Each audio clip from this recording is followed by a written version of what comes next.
नमस्कार दोस्तों, भारत में मुसलमान कब और कैसे आए थे, आज हम आपको इस वीडियो में ये बताने जा रहे हैं, क्योंकि भारत में पहले मुसलमान थे ही नहीं।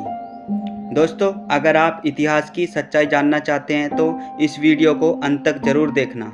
पहले हम आपको ये बता दें कि ये कहना गलत है कि अंग्रेज़ों ने भारत को लूटा है। दोस्तों, अंग्रेज़ों के साथ मुसलमानों ने भी भारत को लूटा है।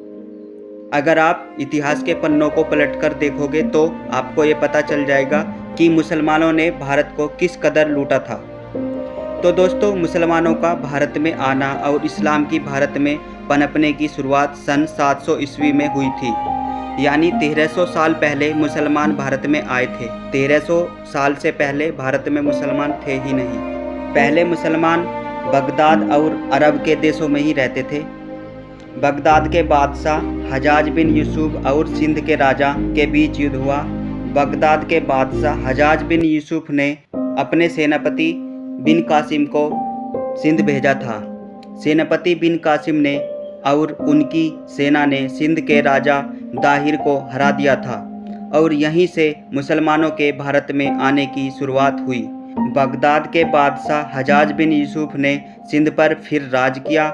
सन 711 से लेकर 1192 तक मुसलमान उत्तर भारत में ही रहे, क्योंकि सिंध पहले भारत में ही आता था। अफ़गानिस्तान, बांग्लादेश और पाकिस्तान ये सब पहले भारत में ही आते थे, क्योंकि पाकिस्तान को तो सभी लोग जानते हैं कि पाकिस्तान भारत से ही अलग हुआ है। अफ़गानिस्तान और बांग्लादेश को कम लोग जानते हैं। तो ये तीनों पहले भारत में ही आते थे। फिर सिंध के बाद मुसलमानों ने सिंध के आसपास के सभी राज्यों पर कब्जा कर लिया था, जिनमें आज के जम्मू कश्मीर, पंजाब और हरियाणा के इलाके आते हैं। इसी बीच उन लोगों ने दिल्ली पर भी आक्रमण किया, परंतु दिल्ली के ताकतवर राजपूतों की वजह से उनकी एक न चली। लेकिन साल 1192 में पहली बार ऐसा हुआ था जब भारत की राजधानी दिल्ली पर कब्जा कर लिया था। मोहम्मद गोरी ने दिल्ली पर 17 बार हमले किए थे और 17 के 17 बार मोहम्मद गोरी के गिड़गिड़ाने पर पृथ्वीराज चौहान ने उसे माफ़ कर दिया था और उसे छोड़ दिया करते थे।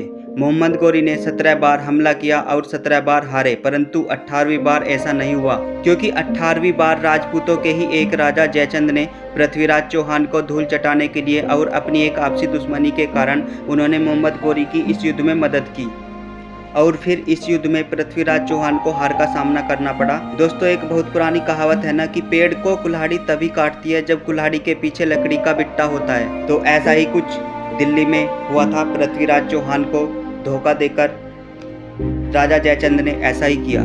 तो पृथ्वीराज को हराकर इस युद्ध को जीतने के बाद मोहम्मद गोरी ने दिल्ली को हर तरह से लूटना शुरू कर दिया, क्योंकि दिल्ली पहले भारत का सबसे अमीर राज्य हुआ करता था। मोहम्मद गोरी ने कई सारे मंदिरों को तोड़कर खजानों को लूटा। जमीन के अंदर धंसे खजाने को भी उसने नहीं छोड़ा।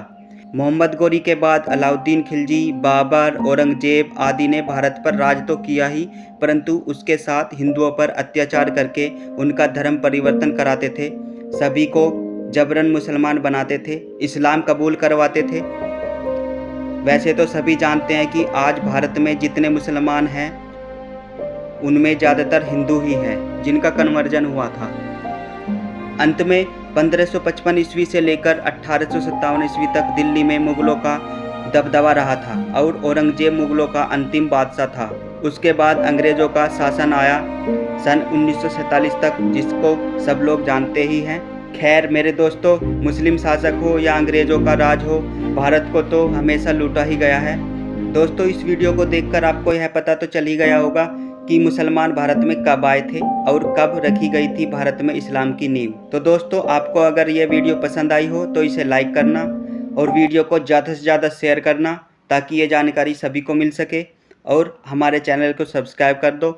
मिलते हैं अगली वीडियो के साथ। जय हिंद, वंदे मातरम।